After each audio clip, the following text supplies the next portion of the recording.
Do you smell what The Rock is cooking?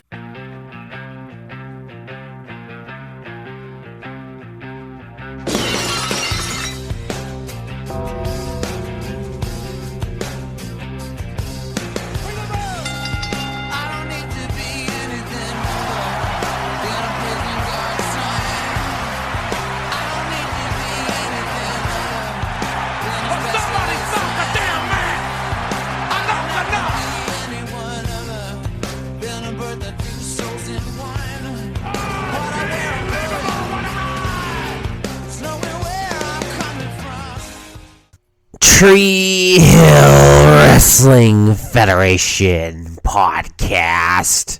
Brothers and sisters. What you gonna do, brothers? Oh boy, it's episode 113. It's Messin with the 123 kid. And who is the 123 kid? Little bitch. AKA X-Pac. Why is he little bitch? Because he's little and he's a bitch.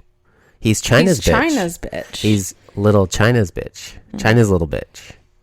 Yeah, okay. That's what he is. China's little bitch. Why do you have a guitar pick on the floor? Where? I don't see a guitar pick. Oh. I don't know. Don't ask me. It's there. Get used to it. I'm Sean Harris. And I am Aaron Kosker. And we are the Tree Hill Wrestling Federation podcast, brother. The Tree Hill WF THWF at treehillwf.podcast. We are on the socials, including Instagram, TikTok, and Facebook, and Threads. I've been getting on Threads recently, bro. Yeah, I noticed. And you can auto post from Facebook. Dude. Well, that's what I did. Is I auto posted from Instagram to Threads, and I had this post the other day, and your nerd post. My nerd post, which is right behind you, yes, is my top 10 video games of all time. So my top 10 video games in no particular order: Super Mario Bros. 3, Castlevania 1, NHL 94, Castlevania Symphony of the Night, WWF No Mercy, GoldenEye 007, Super Mario 64, Crash Bandicoot 3 Warped, Grand Theft Auto 3, and Red Dead Redemption 2. I put a post on Threads, just randomly shared it on there, and it got over 2,000 fucking hits on it. Shit tons of likes and fucking comments on there, and that was my first ever thread I posted, so people were really into it. I asked, what are your top 10 favorite video games? And I got shit tons of comments on it. How, dude, I post shit before and, I get nothing. I don't know. Crickets, I don't know, man.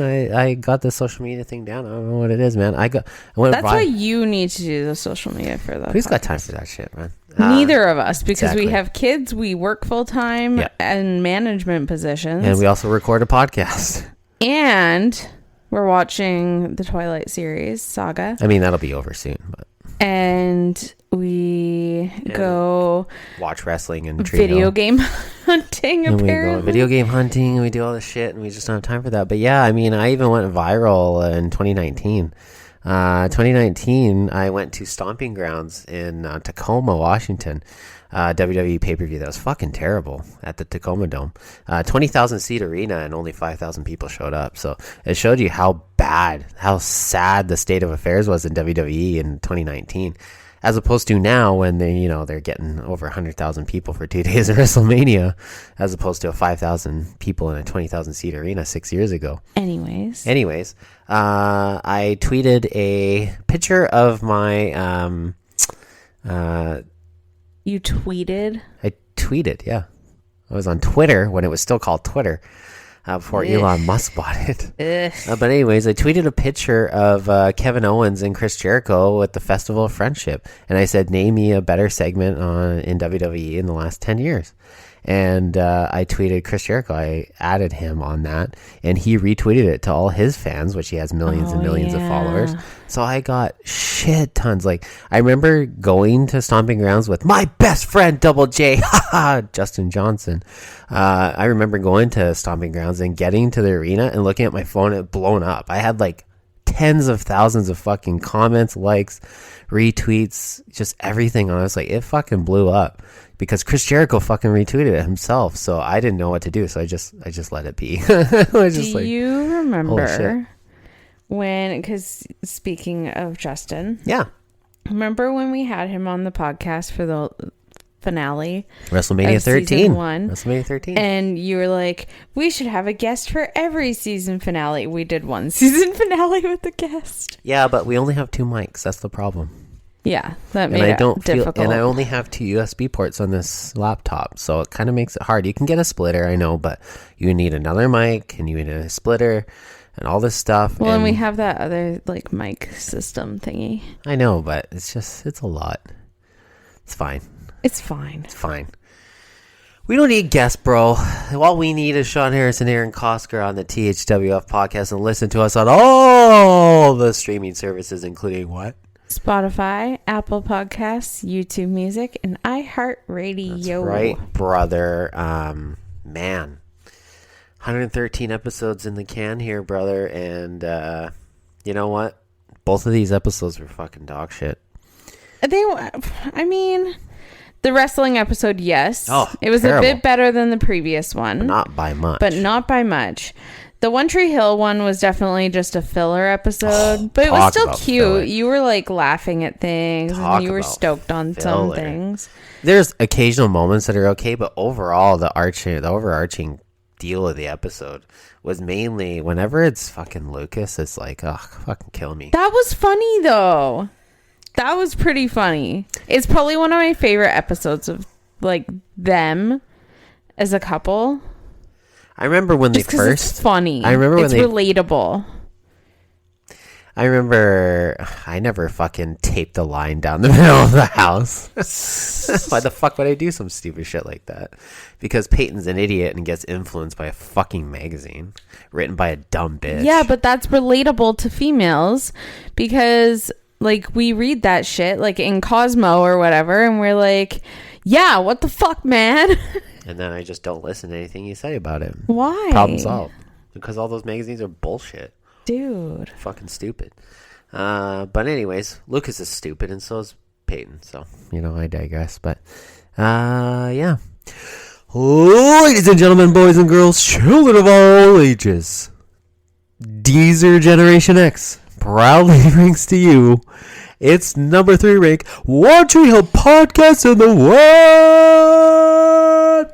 The Road Dog Sean Harris, the badass Aaron Kosker, the Tree Hill Wrestling Federation podcast. And if you're not down with that, we got 2 words for you. Listen now. What if I just left you hanging? You did before. I did. And you've left me hanging before. I did before. But now we're in cohesion with each other. We're as one.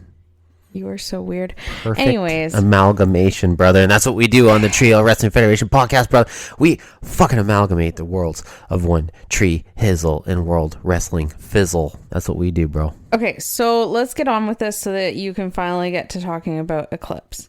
Yes. Because you've been waiting for that. But let's first... Do we want to do like the One Tree Hill side and then wrestling and then Eclipse, or One Tree Hill, Eclipse, and then wrestling? Well, I feel like I'm going to get through One Tree Hill in about 10 minutes and wrestling in about 8 minutes. So, and then This is going to be a short episode. And then about 45 minutes on Eclipse. Okay. But I mean, it's kind of a speed run here. I mean, it's going to be a short episode. Not necessarily like it's kind of a fucking speed run. no. Bro. Let's just honestly, let's it's just kinda go through shit it on and both see sides. how it goes. They're both kind of shit, but Get out of here. Okay. okay. So Anyway, shit intro as always. Fuck off. Garbage. At the start of the One Tree Hill episode, Peyton is having a dream. She wakes up and Lucas isn't in bed yet, and he's That's set actually kinda up funny. a cage for her. Yeah.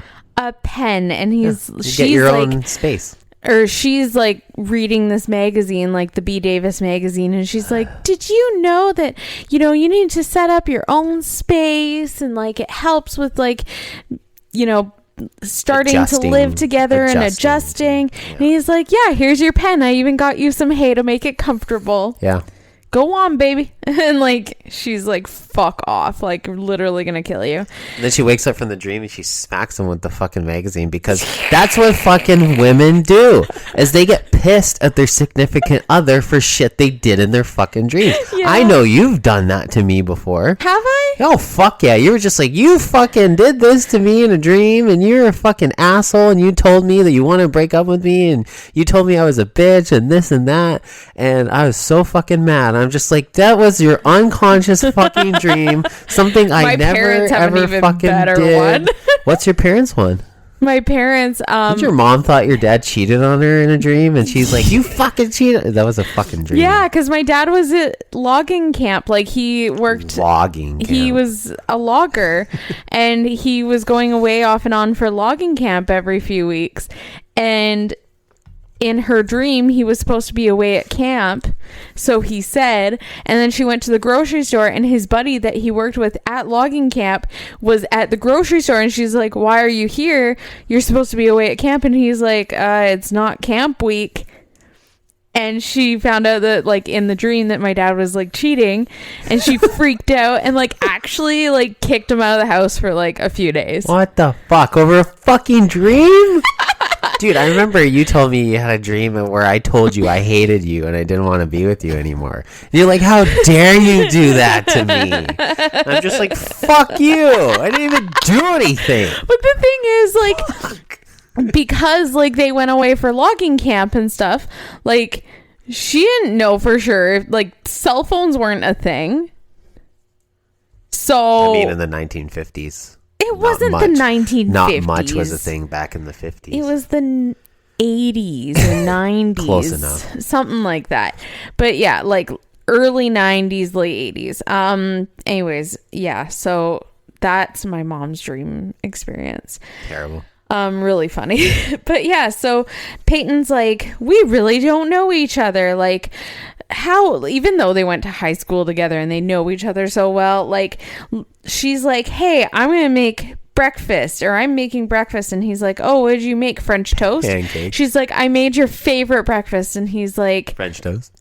French toast? And she's like, pancakes. And he's like, that's not my favorite. I guess we don't know each other as well as we thought we did. You know what, though? That's hilarious, because remember the first time they were together and they were in Peyton's house and, like, Peyton's dad lived there and shit? Yeah. And fucking, they had, like, didn't they have a food fight or something? Cookies. Yeah, cookies. Yeah, they tried to make cookies, but like, it was fucking super dog salty shit fucking cookies, because she, like, put, like, a pinch of salt, and a pinch Which of was, salt like, was a like handful. a fucking cup of salt. Yeah. And she made shit ass cookies, and they ended up throwing it at each other. So I remember that specifically. Yeah. But this is another deal where she's like making food, and right away I was like, oh, she's making food. Oh, this is gonna be terrible. Oh my god, dude! How do She we know can't it was fucking cook. terrible? She probably did great on the pancakes. Highly it's just doubt it. Lucas being like, no, my favorite's actually French toast, which I agree with Lucas. French toast I'm is way more better than of fucking a French pancakes. toast girly than I am like pancakes or French even toast waffles. is way better than fucking pancakes or waffles, bro. Yeah, 100%. I love French toast. 100%. So good. Yeah. Anyways, Brooke gets a knock on her door, and it's Owen dragging Sam home. Yeah, with their fake ID. With Brooke's ID. Brooke's ID. Yeah. And she's like, oh, this motherfucker. Like, he's showing up again, and like, what the hell is it? Piece of shit. What the hell is going on with Sam? She keeps disappearing. Like, she's not doing, like... But the thing is Brooke didn't really lay down any ground rules. We'll be right back. FORE GRIPS. Ditch the rubbers. Wrap your shaft. Are you a golfer who's constantly searching for that perfect grip? It's time to stop searching and start swinging with FORE GRIPS. Oh, okay. We're doing the golf ad. FORE GRIPS brings you comfort, control, and style. The ultimate combo for golfers. FORE GRIPS are designed to elevate your game. Whether you're a pro or just hitting the green with friends, the right grip makes all the difference. They've got everything from classic to modern styles, so you can find a grip that fits you perfectly. Plus, they're engineered for durability, giving you long-lasting comfort and control so you can play stronger and with more confidence. Head over to foregolfgrips.com and see why so many golfers are making the switch. And right now, you can get 25% off with our exclusive listener discount. Just use the promo code THWF at checkout. And we would like to thank FORE GRIPS for sponsoring the podcast. Remember, ditch the rubbers, wrap your shaft. No communication. Owen makes so little money with slam ball that he has to moonlight as a bartender to make ends meet. Oh my God, get out of here, dude. It's true. If you're He was a bartender first. how do you know he didn't play slam ball before that? How do you know he hasn't been playing it for years? They don't tell you anything about that. That's the thing. So you just could have have been playing for years. assume that because we first saw him as a bartender, that maybe he was a bartender first and joined slam ball. He could have for been playing fun. slam ball all this time. Yeah, but when did slam ball start being a thing? 05? Okay, so like 3 years prior, we saw Owen last season. Yeah. So in 07. There you go. So he could have been there at the beginning. He could have, but There he you go. could possibly not have been. But I'm just saying that, slam ball's on Spike TV. You forgot to mention that Mouth surprises Millie. I'm just talking about fucking Owen right now. I'm talking about Owen. And I'm just saying that, he's a quote unquote professional athlete on television, like on Spike TV. So they get television rights. So their fucking players get paid 100%. They get fucking paid. They wouldn't be doing it if they didn't. Fans show up, they pay fucking money to see them. So these guys get paid to play slam ball. Why would fucking Nate be doing it if he wasn't getting paid? And they get paid so fucking little that he needs to bartend to make ends meet. Oh boy. That's the point I'm making here. And then yes, Mouth comes back and he sees Millie and she's stoked. He crawls into their bed and he's I like to crawl into bed with Millie. Millie, what are you doing here in Omaha? And she's like, wait, what? And yeah, surprise, he quit his job and went back home. Yeah. For the 50th time. This guy, though. He loves quitting. Let's be It's real. his favorite thing to do is quit. Everything. Anyways. And yeah, Jamie is having fun on the slam ball court. I mean, how cool is that? Jumping on a fucking trampoline and slam dunking? And they had some real nice Nathan montages of him, slamming it, slam dunking it and shit, and slam ball. It's pretty sick. I remember when slam ball came out in 05. I was right around that time period and watching it. And I was just like, man, this is fucking awesome, dude. It's and dunks are worth 3 points. An inside shot is worth 2, a 3 is worth 3, and then a slam dunk is worth 3 as well, too. This is wild. Crazy. Anyways, Peyton and Lucas put themselves on house arrest until they get Peyton's shit unpacked, because that's the biggest reason that she was getting all antsy with this whole magazine thing, is because she's barely unpacked her stuff because it's Lucas's house that he grew up in. So she feels really out of place in this. And you kind of totally understand what that's like. Well, because we are living in the house that I grew up in. My parents bought this house when I was 2. So, it's really weird. We live in this house and it feels strange because you're, trying to decorate it yourself. But you feel weird, is it okay to put this here? Because, That's our place now, so... Would Mom approve? Well, it doesn't fucking matter what Glynis thinks. We do our own shit. Oh, my God, dude. Anyways, yes. So they're on house arrest. They're going to unpack and get to know each other. But they're also unpacking a lot of things they didn't know about each other. Yes. Obviously, what's one of the biggest thing that Peyton has to unpack? Her record collection. Records. Her record collection. And then right away, she pulls out an album by The Cure. And right away, Lucas is like, oh, why do you bringing that out? I don't even like The Cure. She's like, excuse me? What she says is, I probably don't even need to unpack a lot of these, because we probably have doubles. Already have a lot of these. And he's like, yeah, I actually don't like The Cure. And she's like, are you fucking kidding me? We really don't know each other. It's funny because when we combined our CD collections together. I did that. Yeah. It was fun. Anyways. We did have a fair amount of doubles, actually, because we had Billy Talent doubles. We had Coheed and Cambria doubles. We had Iron Maiden doubles. There was a fair amount, actually. I was quite surprised at how many doubles we had. Yeah. I was pretty stoked on that. And I always fondly remember when we first started dating your CD collection and how much I would go just look at it and see what you had. And the second I was seeing Iron Maiden and Boston and, Coheed and Cambria. Boston was in my record collection. Yeah. Coheed and Cambria and all these great bands. I was like, I think I'm onto something here. Except let's get rid of that shitty-ass Nickelback album. And we did. We broke it and got rid of it. Yeah, I forgot that was even in there. And but then anyways, I'm still working on the Good Charlotte ones, by the way. No, you're not. And then she calls him out for his cheeseburger tattoo. She actually looked it up and found out that. She found out what it actually means. Cheeseburger. And she's like, Brooke has a very similar tattoo next to her nether region. So, yeah, cheeseburger. Interesting. It's kind of hilarious. She hates his tattoo. Oh, yeah, she hates the tattoo. And it's kind of fucking hilarious because when he originally got that, I literally said, he doesn't even fucking know what it means. It means cheeseburger. And sure enough, here we are fucking. Do you know what it actually means? I don't see exactly. You could what probably it looks Google like. it. Oh, for sure, 100%. But yeah.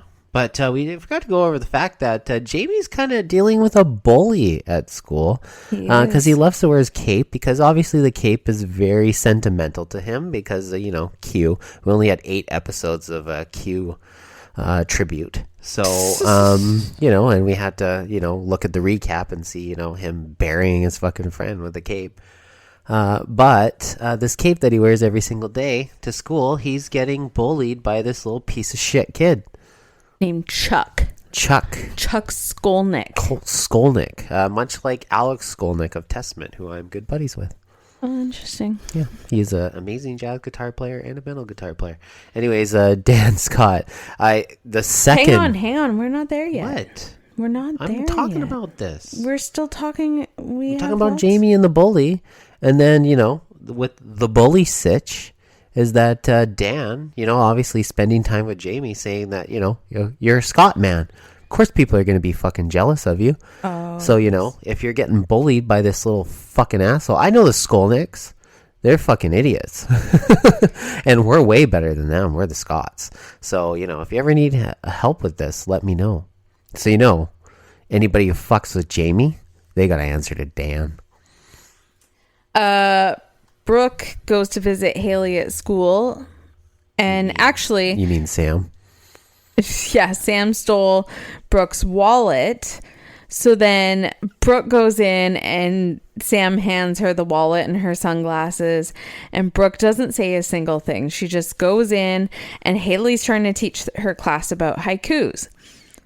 So she actually is going to give an example on what a haiku is, and Brooke storms in and does this whole walks out, and she's got her shit, and Haley makes up a haiku on the spot about Brooke going in because Sam's in trouble and whatever, and it was funny. You laughed. You said that was pretty good. She made a haiku. Yeah. You know what a haiku is? Yes. What is a haiku? 5 words, 7 words, 5. Not words. Or syllables or whatever. Syllables, bro. Okay. 5 Whatever. syllables, 7 syllables, 5 syllables. A haiku. Let's see. So let's make a haiku here. Let's make a haiku. Brooke is a dumb bitch. Fuck off. She should go kill herself now. I hope she dies soon. There's a Brooke haiku. That's rude. Anyways, Brooke ends up going back to Haley later on, and Haley tries to hand Brooke her wallet as a joke. And then Brooke says, I don't think I can do this with Sam. It's just too much. I didn't know I was going to get this sully, teenager that's just doesn't give a shit and comes and goes when she pleases and is just like a feral street cat. Basically.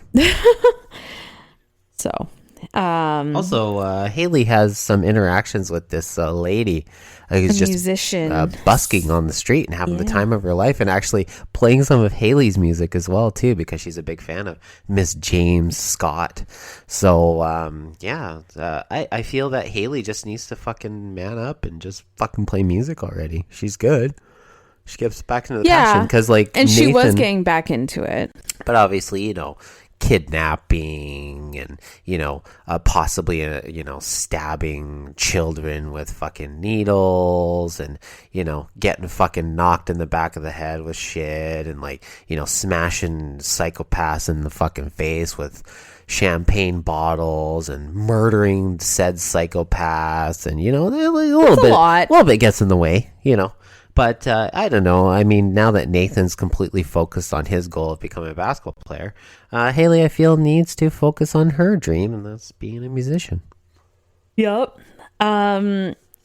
Mouth goes to the station, and he's going to try and beg for his old job back, but his old job actually begs to have him fucking back. Groveling for him because they know he's this big Omaha fucking star. You said a mouthful, dude, and I don't think he needs to change his fucking catchphrase. That's a great catchphrase. You can just bring it right back to fucking Tree Hill. But he insists he needs an office. He needs an assistant. He needs an intern. Better snacks. He needs an intern. An intern, whatever. He needs better snacks in the break room, like all this stuff. So they're like, yeah, we'll get it for you.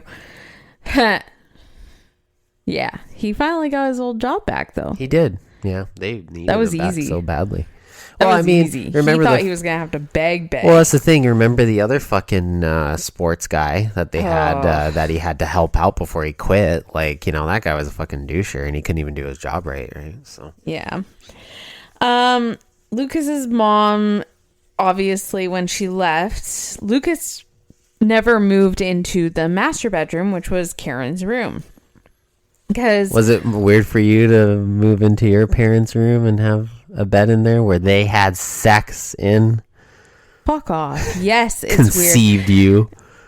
No, I wasn't conceived in that room. I mean, I was their conceived bed. in. Dude. Fuck off. I used to have that mattress. I don't have it anymore. Kelly does. Pawned off on the little sis. So bad. But I do have one of their old, our current mattress is one of their old mattresses. One day we'll just get a fresh new bed that's ours. We'll just need a king. That's what we'll need. Why? Because I want to be further away from you. That's rude. So I can have more room. Actually, I like to be further away from you too when I sleep. Absolutely, dude. I want to be able to roll over twice and not touch you. Yeah, you move a lot, and you sometimes get right up next to me, and then I'm on the edge of the bed. Speaking of being in your parents' bed, Lucas is having some hang on. What? So we'll get there. We aren't fully there yet. We're there. Not quite. So Peyton is like, hey, why aren't we move into this room? And she actually convinces him that, they should at least try and spend a night in there. So they're trying to hook up. It's not going so well. Lucas is having some struggles. Do you think he might need some, a little blue pill maybe? Apparently he yelled at it. And then Peyton was he was mad at it. Because he yelled at it. She said he yelled at it. Well, that's the thing is because probably he was trying to do his thing and then he looked over and saw a fucking picture of his mommy on the side table. Why would he see a picture of his own mom on the side table? It's her room. In her old room. I never had a picture of me in my old room. Yeah, but now that they're starting to move things in, he wants a picture of his mom because he never sees her because she's off in Timbuk fucking too. And I would never put a picture of my mom in my bedroom. You're not Lucas Scott. That's creepy. I don't like that. Anyways, So stare at your mother. Fuck off. So he's getting all frustrated and she's laughing at him. And then he's like, that's it. I'm going to call Lindsay. I made a mistake. And she's like, oh yeah, if you think that'll help. Yeah. Oh, she roasts the shit out of him. She's like, "You're pathetic. You're not even a man anymore." It was great. Right? Go take the little blue pill, you fucking pussy. Anyways, Haley. So at some point, Jamie and Haley and Nathan had to talk about the bully thing. And Nathan was trying to say, you know, we gotta take the high road, but at first he was kind of like, yeah, you beat that kid up. And then Haley was like, that. No. You walk away. Right? Yeah. Also, what? Amazon Prime pissed me the fuck off. Why? Because now we're getting fucking ads. But not just any ads. No, I found out why that was, and I fixed it. Oh, why? Because so before we had ads, and I was just like, dude, the ad free costs $2. Like, fuck it. Yeah, just get it. But my card had been compromised. Like, this was a while ago. The card that I used to pay for it was compromised, and I forgot to change it for that. Ah, I see. So I fixed that now. Don't worry. But anyways, we got fucking ads. We got 6 fucking ads in this episode. Literally, the episode stops because Haley is now accosting the fucking mom of this bully to Jamie. And the mom's a fucking bitch, too. And so it would have been a hilarious transition because Haley's getting pissed off at this mom because she's like, Jamie's a little bitch. He just needs to fucking man up. And obviously Haley's getting pissed at her. And then she starts pushing her. And then it would have been a hilarious transition to the next scene where Nathan's like, oh, so you assaulted this mom. But no. We had to get a fucking ad for Save On Foods. Daryl. Daryl was on my fucking screen. What the fuck? You were pissed. I was not happy. Because when I'm on my off time, I don't think about work. I don't want anything to do with it unless I have emails to answer. I don't want to fucking have a goddamn ad with fucking Daryl on my screen. There's so many Save On ads. I get stoked when I see a TELUS ad when I'm like not working. Because I love the company I work for. I like the company I work for too, but I'm just going to leave it at that. I'm not going to say anything more as in fear of any of my superiors listening to this podcast. Do they listen to it? Some do. Do they? Yes, they do. Who? I'm not even gonna go there, bro. Why? Yeah, I'll tell you off record. Oh shit. Yeah. But yes, I digress. Yes. No more Save On Foods ads on when we're trying to watch fucking One Tree Hill. Peyton or Lucas had the bright idea that he's gonna tape a line down the middle of the house. At all. It's very odd couple-y, very stupid. But what he did when he did this is he's given himself the kitchen. Very Brady Bunch. But Peyton has the bathroom. So they have to stay. Got the kitchen. They have to stay on each other's side. And if they cross the line, they admit that this is stupid and like they win or whatever. Yeah. Win what? Pride? I don't know. But Lucas left his phone in his mom's old room. So Peyton finds it and she's like, oh, looky here. She and texts fucking Fergie. Yeah, texts Fergie, and Fergie's like, oh yeah, Lucas loves some Fergalicious, and Junk is jealous about it. So funny. Yeah. And it's just like hilarious because I would totally do that to you. Who would you text and say that to? Probably Justin. No, I'd probably go a little further than that. Who? I'm not saying. Who? I'm not saying. Who? I'm not saying. Why not? Because. Why? Because I don't want to. Fuck you. It's for me to know and you to find out. I will find out. I'll beat it out of you. That's rude.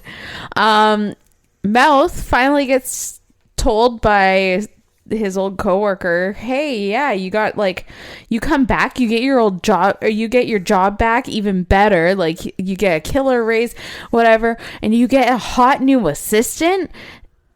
And Mouth's like, wait, hot assistant? walks in. Gigi. There's Gigi. And she's looking fine, too. She's grown up a little bit. She ditched the glasses. She's looking good, dude. And she's making comments about, like... his muscular arms.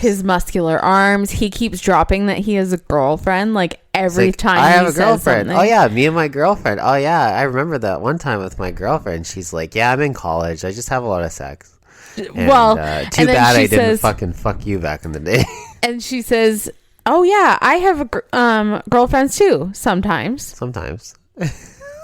Swings both ways. Oh, this is bad news, bro. This is bad news. How bad do you think it'll get? Yeah, pretty fucking bad. I don't know, man. I mean, I know he loves Millie and shit, but like Gigi comes back into the picture. She's hot. She's the intern. She starts making some moves.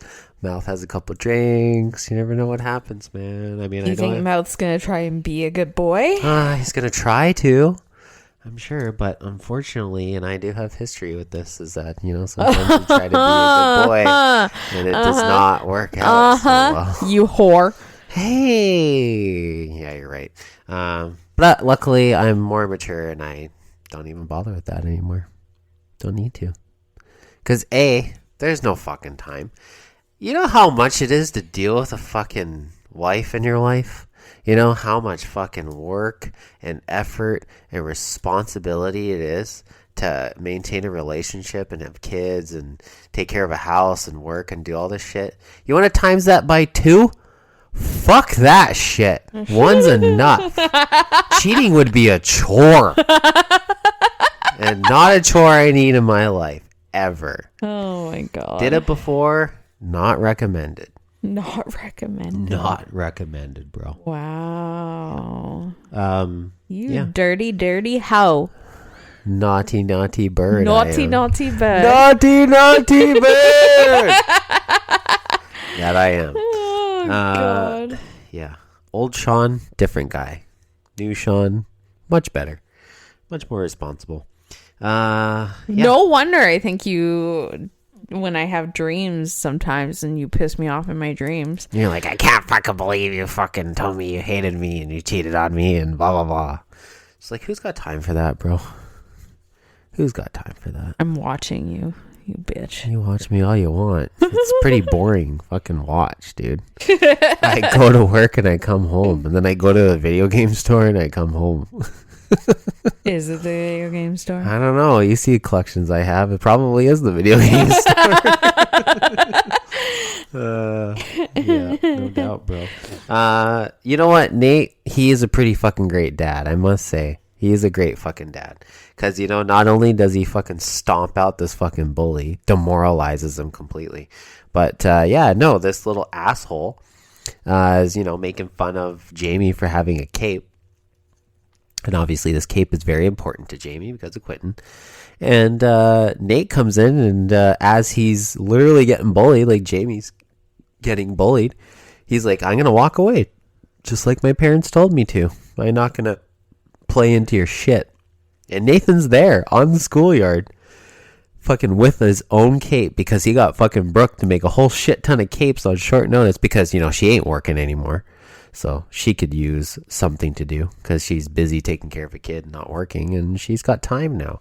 Well, and the kid's never there. And the kid's never there. Runs off. And so, you know, he ends up wearing a cape, and he has a whole box of capes forever. He's wearing the cape, and he's like, guess what? I wear a cape. I'm a full-grown man, and I can fucking dunk a basketball multiple times and show everybody up. So, you know what? If you guys wear capes too, you can be cool like me and be a fucking star basketball player for slam ball. And, the kid, a total change of heart from this bully. He's just like, all of a sudden, he's like friends with Jamie, and like, trying he's just to like, be you're friends. like so cool. Your dad's awesome. Hey, Jamie, your dad's fucking cool. Yeah. Jamie's like, dude, slow your roll. Like, you know, we don't need that right now. Yep.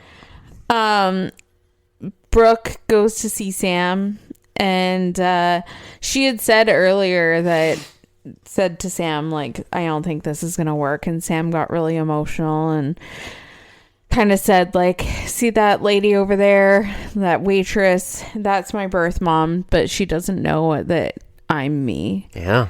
And she keeps saying like That's why she keeps going to this diner. I keep coming here because it's my mom, and I'm drawn to like seeing my mom, but at the same time, like, she never wanted me, and like all the foster parents don't want me, so I get it that you don't want me too. Don't worry about it. I'm fine. I can take care of myself. And so Brooke felt really guilty, and she actually goes and finds Sam again, and she says, like, she goes to Sam at the school in the car, and she sits down and she's like, oh, I thought I'd come visit you at your place. And she's like, like, I want to make this work for you, and I feel like you do deserve better, but I need you to play by my rules a little bit better, and like, we can make this work. Like, I do want to foster you on an official basis. Breakfast sharp at 7 a.m. Yeah. For pancakes, not French toast. And it's really fuck off.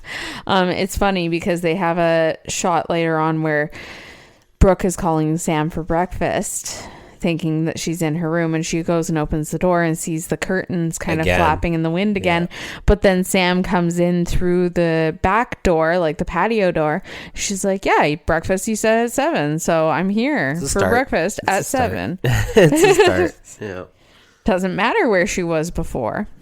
Jamie's a little fucking player because he was all stoked on fucking having this Kate business, so he ended up getting 6 girls' digits, much like Uncle Skills told him to. And then now they need to talk to now we're Uncle gonna be Skills. having a talk with Uncle Skills. So great. Owen keeps rearing his fucking ugly head in the fucking. He is process. hot as fuck. Let's be real fuck here. Owen, man, he's a slam ball player for fuck's sake. Oh my god, dude. Make up your fucking mind. I love slam ball, but I mean, if you're anything in professional basketball, you're not playing slam ball. Dude, he's trying to get his game back. Anyways, so Owen is now coming back and apologizing to Brooke with how they left things after, the whole Angie situation, and how he pussied out because, he was too scared. Apparently he had a terrible upbringing, and he was scared of the idea. He got into heroin and shit and all sorts of stuff. Yeah, and he was scared of the idea of being with this girl who so badly wants a kid in her life. Yeah. And he's scared that he will be a terrible father. And Brooke actually says to him, like, don't you think that all the shit you've been through would make you actually a great father because you've learned what not to do? And that's exactly fucking right. I could completely agree with Brooke's sentiment here, is that I don't agree with her much, but she's dead on the fucking head on this one, is that, like, I love my parents to fucking bits. They're great people. I love them so much. They did an amazing job raising me. But I told this to my daughter as well too, is that sometimes when you grow up, you start realizing that, when you were a kid, your parents were God. They told you everything you needed to do. They had your best interests at heart, and, they were the boss, and you do what they told you to. But as you get older, you start realizing that my parents are not perfect. They don't make the best decisions sometimes. And it's totally okay to understand that your parents, although all being God in your life basically for so long, it's hard to, come to a point where, maybe they don't make the best decisions, but you have to understand that they're just human like you or me, and they do make bad choices at times. But unfortunately, it's very true what Brooke said here, is that you learn from the bad experiences and the mistakes that other people have made in your life and build upon that and try to make your life better. My parents are great. I love them. But sometimes they do really fucking dumb stuff, and they're fucking super stubborn. And you know what? They make really bad choices financially and other ways. And I take what I learned from that and do the exact opposite. And I've done very well for myself in that regard. So that's one of those things where it's like, you grow up and you see your parents be not very good with money. Well, it kind of makes you want to be good with money when you grow up, right? Interesting. Yeah. So Chuck's mom is picking him up from school, and Jamie is getting picked up by Dan, and Dan wants to have a little chat with Chuck's mom, Mrs. Alex Skolnick. Shout out to Alex Skolnick, Testament. So yeah, it's hilarious because like all this bully shit has already been solved. And Dan's coming in after it's already been solved. So he literally tunes up Mrs. Skolnick. And he's literally like, oh, yeah, just be careful of your boy there. I've heard he's been having some issues with my grandson. Sorry, I just needed to stop by before my parole meeting. Murder. You don't fuck with Dan Scott, bro. No. You do not fuck with Dan Scott. Because the last two people who fuck with Dan Scott, you know what happened to them. Oh, my God. Haley goes to the busker and she actually brings her guitar along and she's like, can I actually sing with you for fun? They were using fucking capos though. God get over it, dude. Dude, anybody worth their fucking salt as a musician does not when use capos. You have so small hands, doesn't fucking matter. When you have small hands, you don't deal with this issue. When you have small hands, you need all the help you can get. Nope. Especially like get good. No, if that you has need nothing to do. That has nothing to do with capos. It's a help. Capos do no help whatsoever. They help. They do not. They help. Absolutely not. Capos are bullshit. Anybody who get over feels it. they need to use a capo is not a real musician. What if I get you a capo for Christmas? I'll throw it in the fucking garbage. Get out of here. It's my gift to you. Oh, sometimes gifts go in the garbage. That's rude. Yeah. Don't ever buy me a capo. I used to use a capo. Don't ever buy me a capo. Don't do it. Because I couldn't stretch my hand that far when I was playing things on my guitar. I needed the help. Capos have nothing to do with like reaching strings.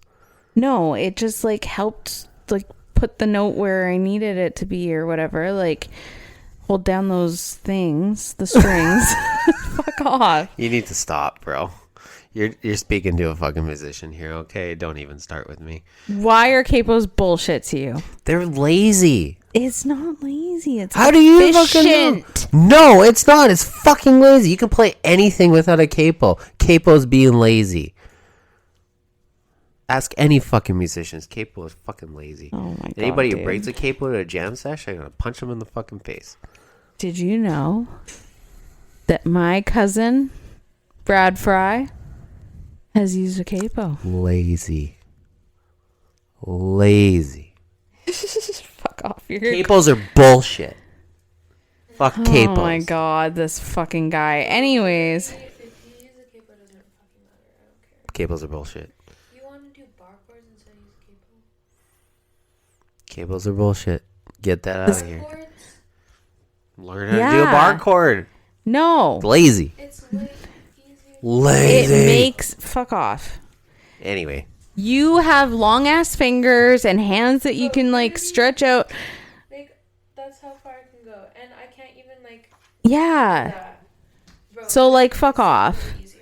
It's all muscle memory, bro. Bro, literally your whole thing is making your life easier and you don't want to make your life easier that way? No, it's not right. You're like, why do you do your sevens like that?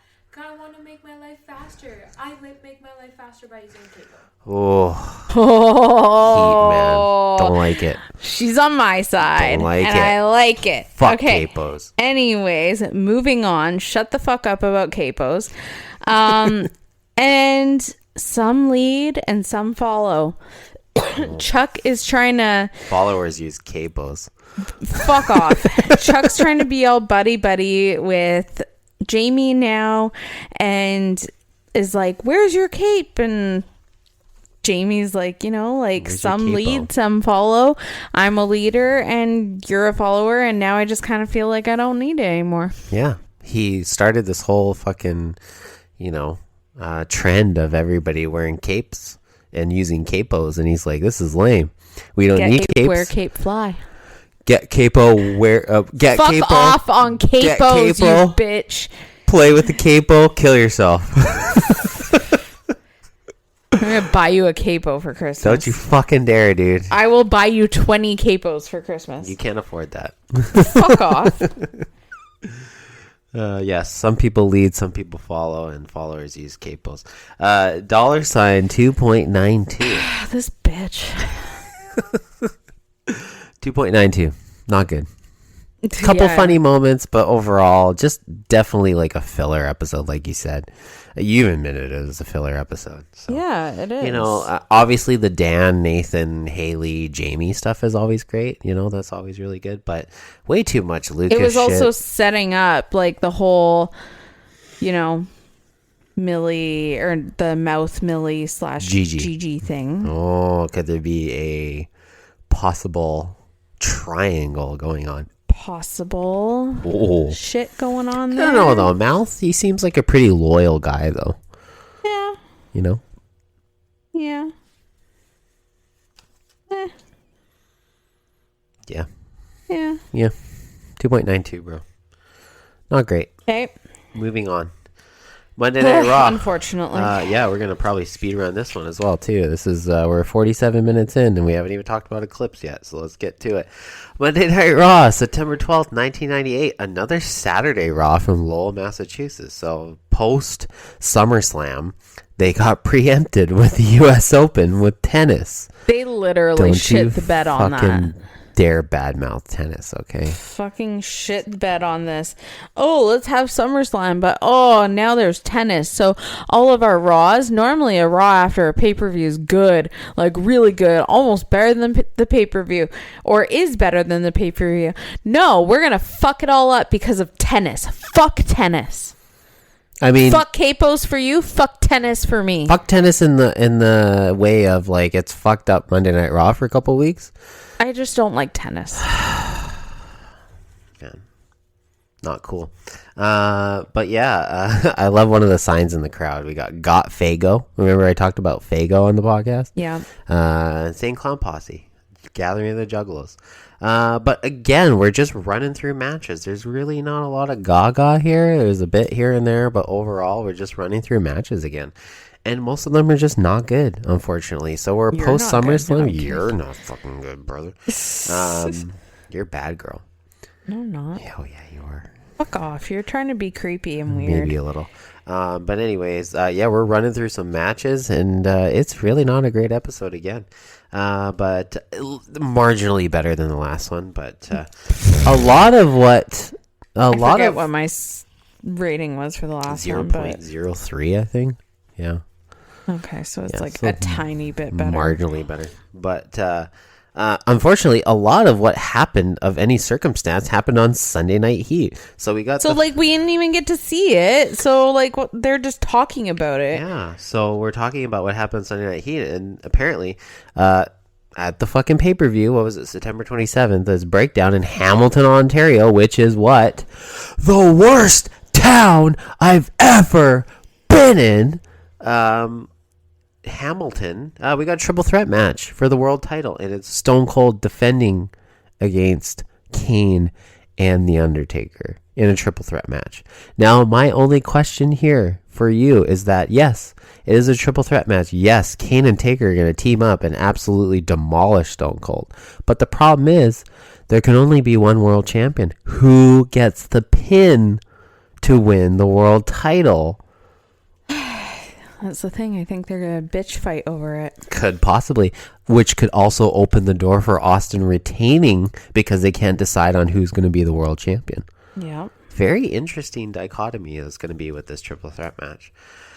Anyways, we got Edge, Lurker, and he's up so against lurky. and he's up against Double J, J, double F. J R double R E double T. That's Double J. Jeff Jarrett, ain't he great? He's not But great. You can't piss him off. Don't piss him off. Don't piss me off. Don't piss him off because, you know, you shaved his head and you pissed him off, and now he's hitting people with fucking guitars. And he hits Edge with a guitar, and it leads to the disqualification win for Edge.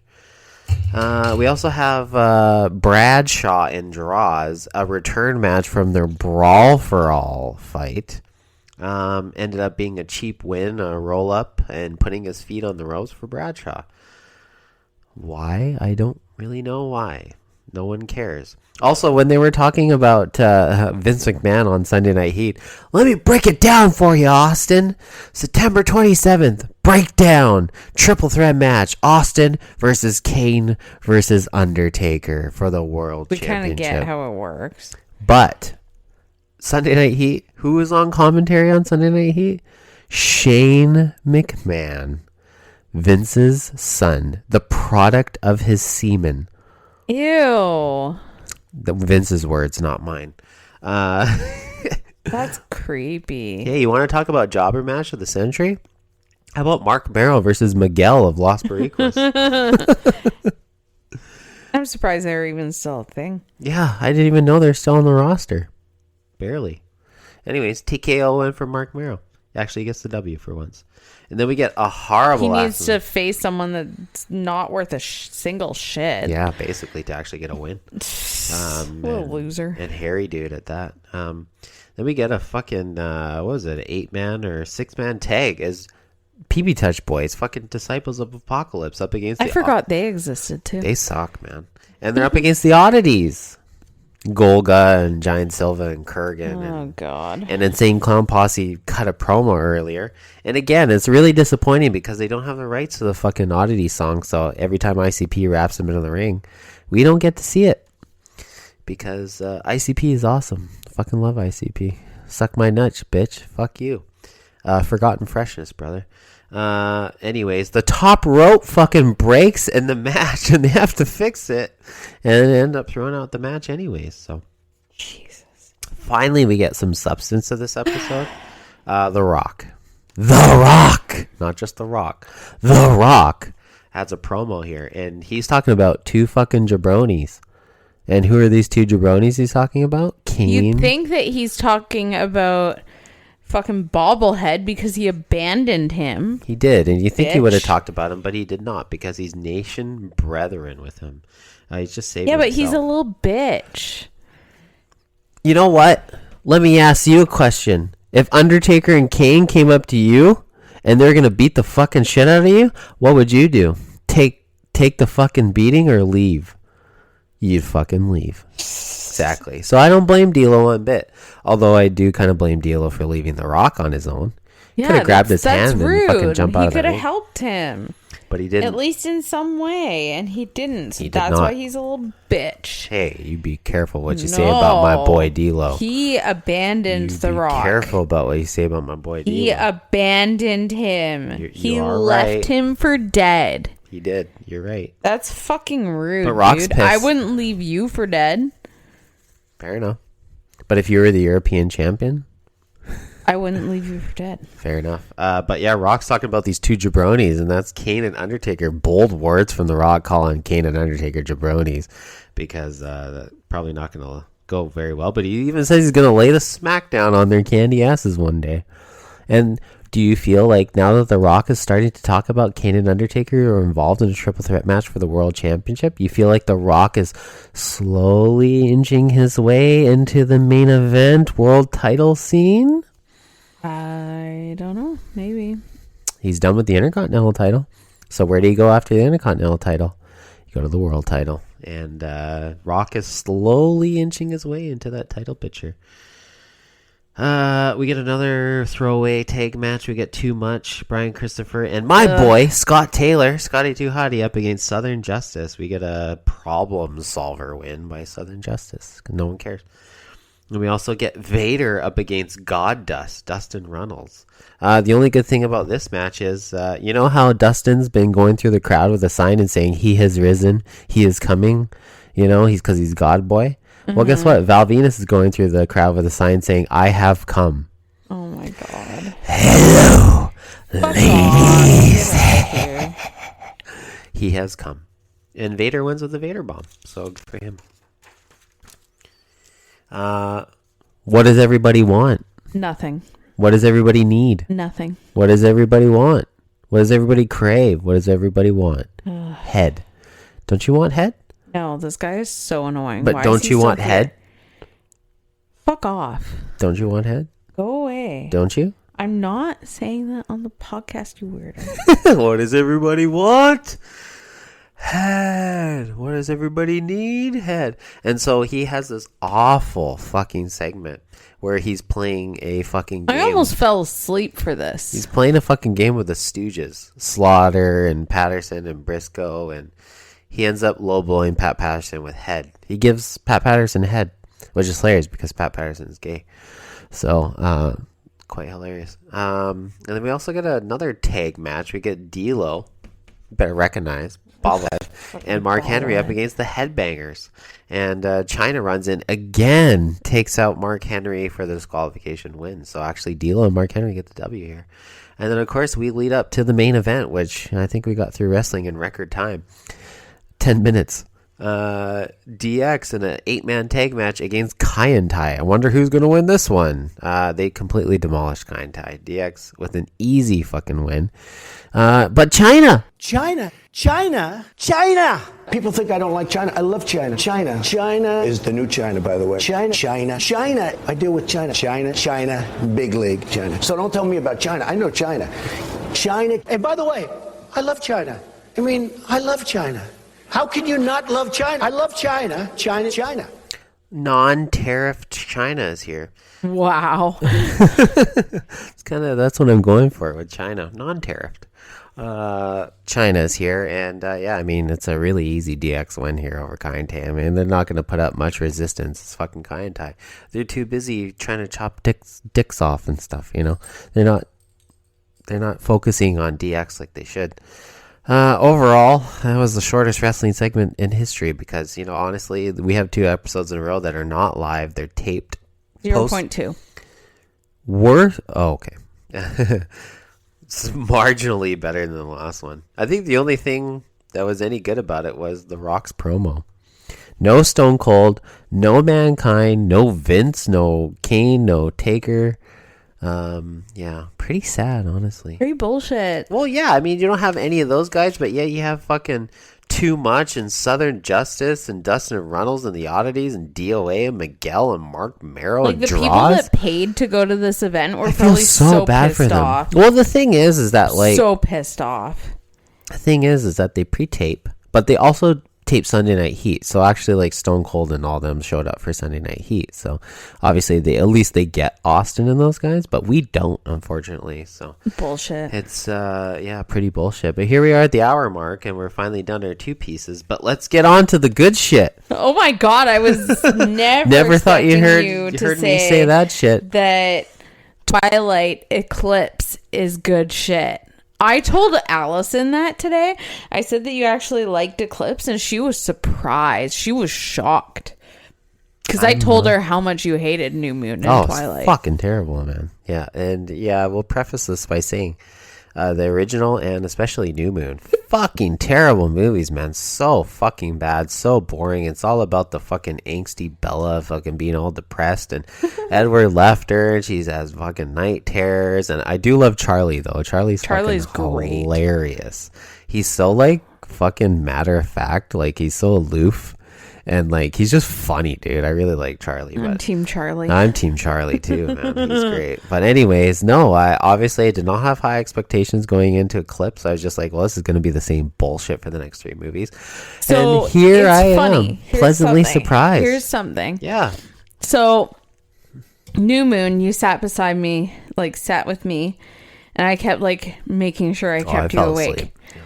This time you sat away from me. You and Layla sat together, and I think that was intentional. That you didn't want to sit with me because you knew that I'd pinch you and be a jerk to keep you awake. No, you were just sitting on the other couch, and we just started it. And anyways, just convenient. I don't preconceive these things. I'm not a woman like you. Fuck off. And yeah, you were kind of into it. Kinda? You go on.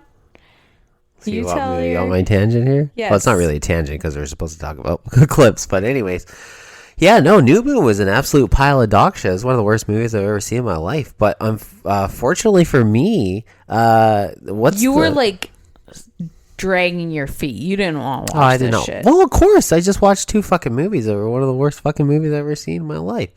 So it was what a fucking waste of time, man. I could have been doing so much better with my 2 hours. I could have been jerking myself off. I could have been fucking doing something worth my fucking time. At least Elisa would have got some pleasure out of it. But no, dude, we turned on Eclipse, and I'm just oh, since when can Robert Pattinson act? Since when did this happen? Since when can these fuckers act? What happened, Taylor Lautner? Did you somehow get better overnight? What's the time difference between new moon and eclipse?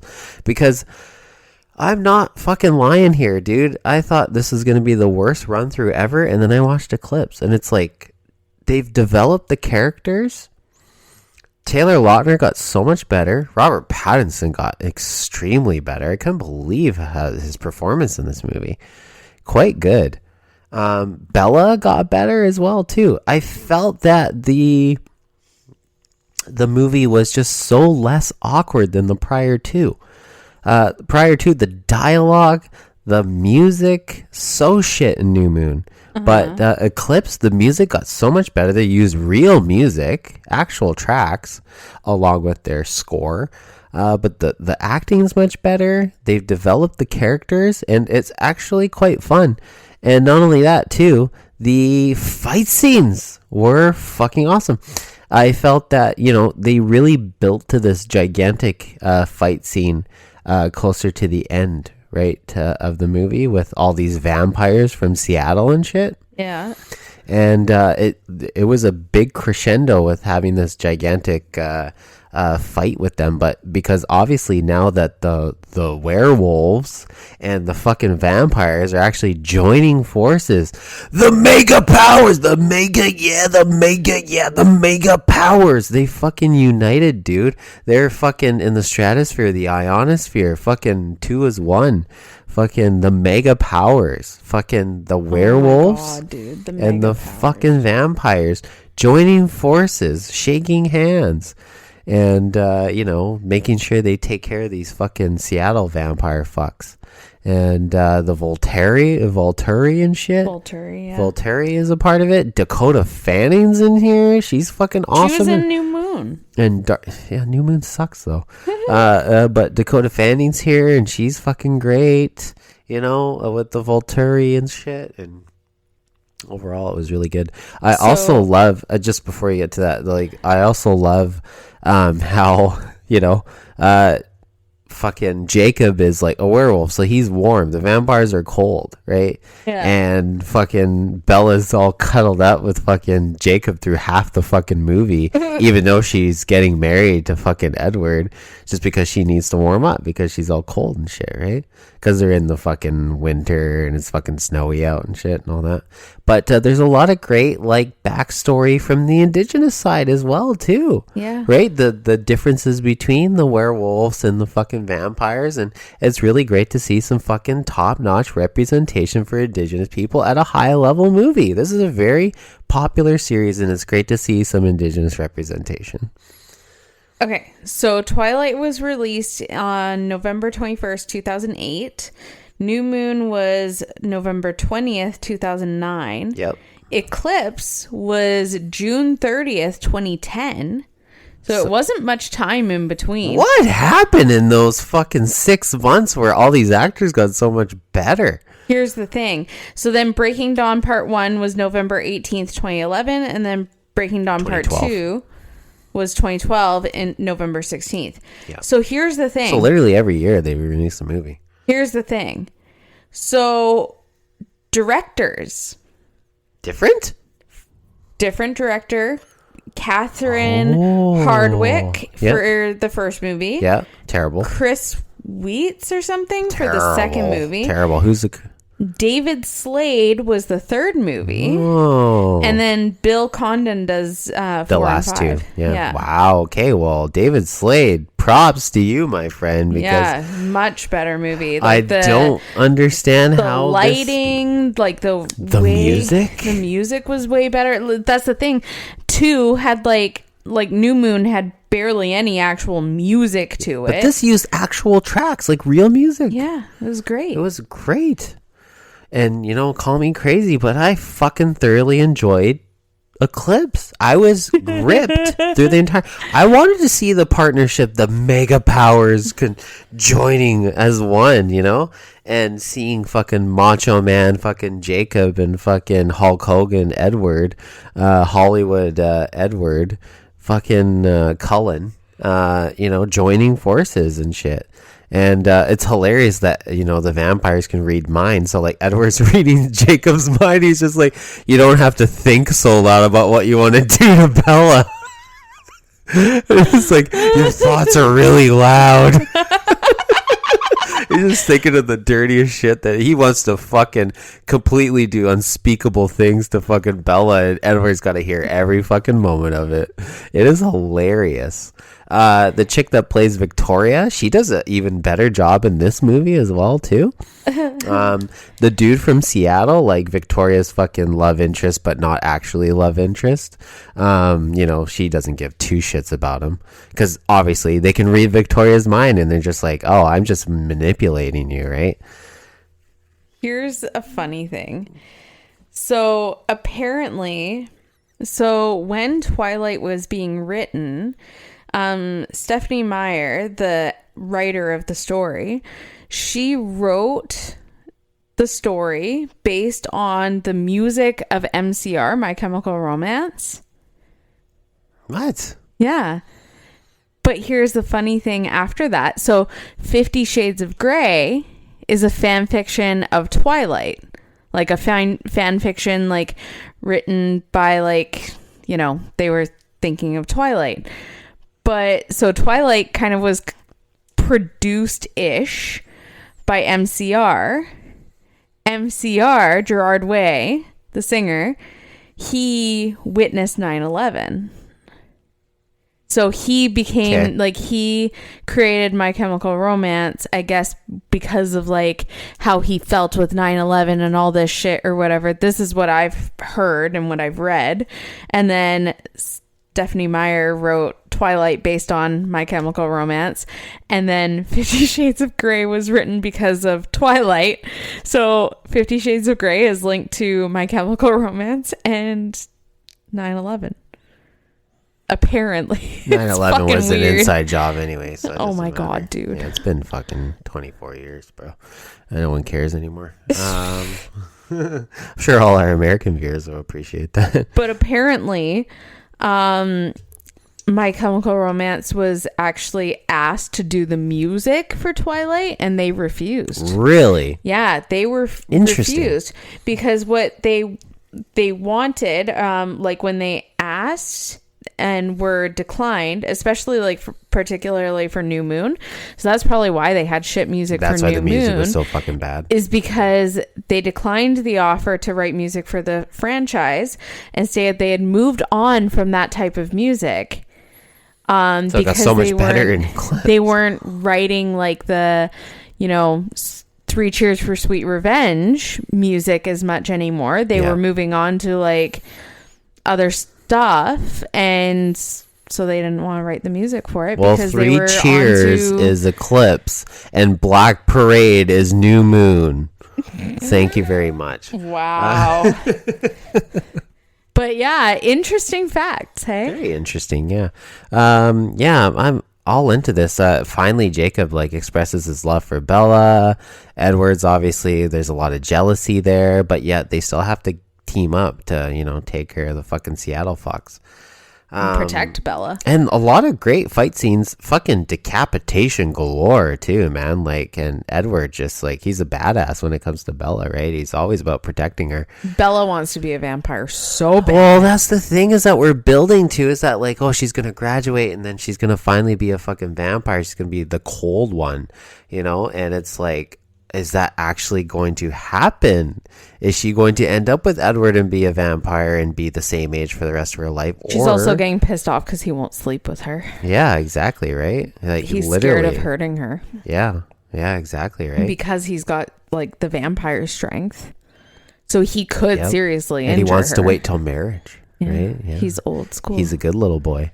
But Jacob just keeps rearing his head in here, and it's just like, wow. I mean, Bella's got some fucking the comment when she's having to cuddle him in the tent, and it's the storm. That was one of the best parts. And he's like, she's like shivering, and he's like, you'd warm up faster if you were naked. Yeah, if you didn't have any clothes on. It's I true, just love though. Ed like, where he's skin like, to skin contact is oh, of course, yeah, easier to warm up. But Edward's just so funny with all of this that he just literally has to watch He's in his pain. It literally has to watch his fiance fucking cuddle up with this fucking werewolf, and it's just like, your thoughts are so loud. So again, cinematography better, acting better, music better, story better, fight scenes, decapitations. It's fucking good. Like, I never thought I'd say a Twilight movie is good, but I was thoroughly entertained for 2 full hours. I did not feel like I want to fall asleep or gouge my fucking eyes out with an ice pick. I thoroughly enjoyed it. You didn't even want to watch it at that time because you had to go to bed in like an hour and a half. Like, fuck this, I don't want to watch this shit. And then here we are, like fucking 20 minutes in. I'm just like, how is this so much better than the last one? And as you guys say, fucking Breaking Dawn, especially part 2, is like top notch. So we're building. I get it. New Moon was too much building. It was literally just, let's have an entire movie and build. It's like, it's so filler. Nothing of note really good happened in those movies. So, now we have some action. We have some good fight scenes and shit. And now I know we're building to this fucking climax of either Bella becomes a fucking vampire and goes with Edward, or she fucking swears off vampirosity and goes with Jacob. So it's, it's the ultimate love story.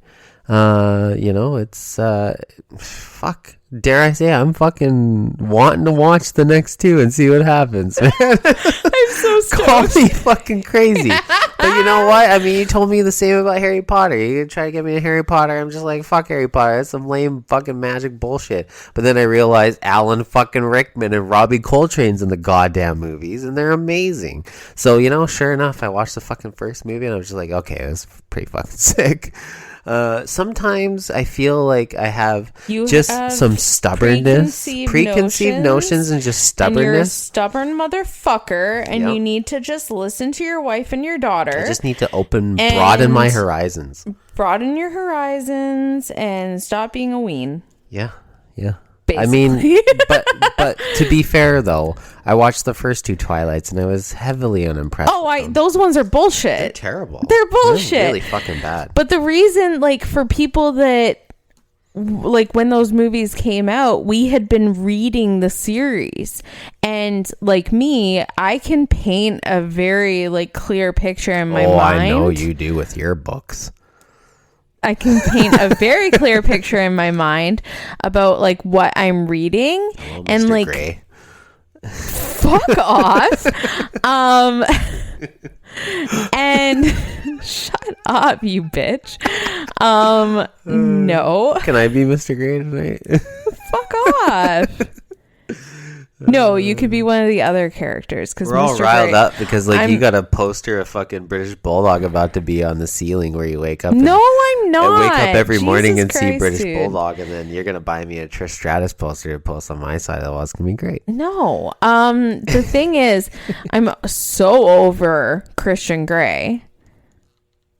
I'm really into the books that I'm reading now. Oh, you're really into them. Yeah. Yeah. Yeah, I started dude. a new book last night. Dude, I'm very excited called for Quicksilver. Oh, cool. It's a Is it like the fantasy t-shirt, romance the t-shirt company or the No. skateboard? It's a fantasy like fairy romance or that's something. lame. But apparently it is spicy. No, you love those spiciness. It's got to be spicy or else I'm not interested. You don't want to fucking read it unless you're reading smut. I get it. Fuck yeah, dude. Fucking. You know what? Eclipse. Seeing that New Moon and fucking the Ridge. Twilight. The Ridge Twilight gets a 1.1. Okay. New Moon gets a 0.4. Okay. Eclipse Yeah. 3.97. Shit. Okay. Yeah, dude, Okay. it was good. I enjoyed it. Yeah. Just wait. Unbelievable turnaround. Like, I never thought it was possible that they could actually get good. And here I am, gripped with Bella's decision. Is she going to team Jacob, team Edward? Charlie's a fucking man. It's so good. Just wait. I love it. And fucking werewolf Jacob, fucking eating Seattle vampire. What's his name? Beers or Bears or whatever? What's his name? You know. Yeah. Yeah. I forgot his name. Yeah, I can't remember. Riley Beers. Yeah. He gone. Yeah. Because he's just getting manipulated by Victoria and shit. So. Yeah. Yeah. Unfortunate for him. Yeah, Eclipse, top notch, man. Liked it. Very stoked for Breaking Dawn. Good. I'm here for it, brother on the Tree Hill Wrestling Federation podcast, dude. At treehillwf.podcast on the socials, including Instagram, TikTok, Threads, and Facebook. And you can also hit us up on all the streaming services, including Spotify, Apple Podcasts. What? YouTube Music. What? And iHeartRadio, bitch. Who beat your ass last Thursday? What? Who beat your ass last Thursday? Perry Saturn. You let a guy who has a sexual relationship with a mop beat your ass. You're pathetic. Wow. Stone Cold Steve Austin, brother. Yeah, man. We're all about the fucking amalgamation here, brother, but we're also about fucking how good Twilight got from one movie to another. I don't understand how it was possible, but you know, It's the possible. director changes and the music and everything. It makes sense. It really does make sense. So The fact that even the first Twilight was better than New Moon. it was. Yeah, because at least you're like beginning the story and you're like establishing some characters, but New Moon was just literally about the angst of Bella, like the entire movie. Yeah. And I ain't about that. So Yeah. here we are. Eclipse. Fun times. You did it. Top notch. One Breaking or Dawn. two more movies. Two more. It is. I feel like it's not going to be a struggle to get through the last two. And you guys would be right in saying that it basically gets better the further we go along. Yay. Dare I say, man? I know I'm not punching my man card very hard here, but dare I say, I could be a Twilight fan by the end of this. I never thought I'd hear you say that. Dude. I mean, first two movies be damned. They're fucking terrible. Like, god-awful tripe. But you know what? If they hit 3 movies in a row and it's fucking good shit, sign me up, bro. I'm never reading the books, though. Don't got time for that shit. No, I get that. Yeah. There's actually another book. Remember the girl in Eclipse that's kind of like she's a teenager and she's become a vampire, but she's really scared and nervous. The girl, like the young girl. Yeah, she's all scared. They actually and have a shit. book based on her. But like, isn't she like more of a main character in the next 2 movies? No, because they tore her apart. They killed her. Oh yeah, that's right too. But they have a story based on her. Oh, that's what I was Like hearing. a short one. It's very short. Sure. I haven't read it actually, because I didn't know it existed for the longest time. And then apparently there's a book that's on Edward's point of view. Is it like the One Tree Hill fan fiction? That's fucking terrible. That's completely historically inaccurate. Remember that episode we did where you did your book review? This one's actually written by Stephanie Meyer. Okay. That's the thing, is the actual writer of the story. Yeah.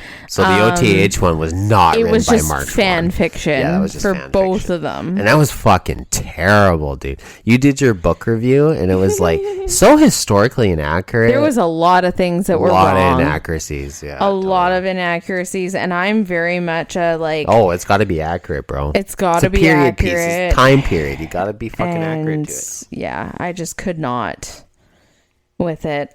I really struggled. I got through the first one in probably 2 days, but the second book, it took me a while to get through, just because it was just so hard to read. Pretty dog shit, yeah. Yeah, bro. This is what we do in the THWF, bro. We get drunk and fucking talk on a mic and talk about wrestling and One Tree Hill and Twilight. And Twilight. Yeah, absolutely. Yeah. I'm here for it, brother. Good. Yep, I'm here for it. I am Sean Harris. And I am Aaron I Kosker. bid you a twilight adieu. And I say bye, bit.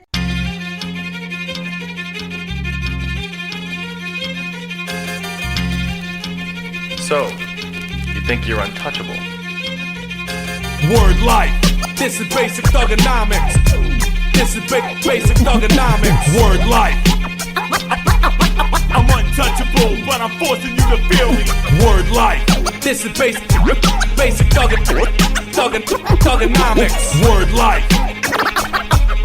I'm untouchable, but I'm forcing you to feel me. Whether fighting or spitting, my discipline is unforgiving. Got you backing up in a defensive position. An ass-kicking anthem, heavyweight or bantam, holding camps for ransom. The microphone phantom, teams hit the floor, it's the new fight joint. Like a broken needle, kid, you missing a point. We dominate your conference with offense that's no nonsense. My theme song hits, get your reinforcements. We strike quick with hard kicks, ducking ice sticks, bare knuckle mitts through fight pits. Beat you lifeless, never survive this. Get forgot like all timers. Two-faced rappers walk away with 4 shiners. The raw rhymer, turning legends to old timers. My incisors like a viper biting through your one-liners. New Dead Man Inc., and we about to make you famous. Taking over Earth and still kicking in Uranus. Word life. This is basic thugonomics. This is basic thugonomics. Word life. I'm untouchable, but I'm forcing you to feel me. Word life. This is basic thugonomics.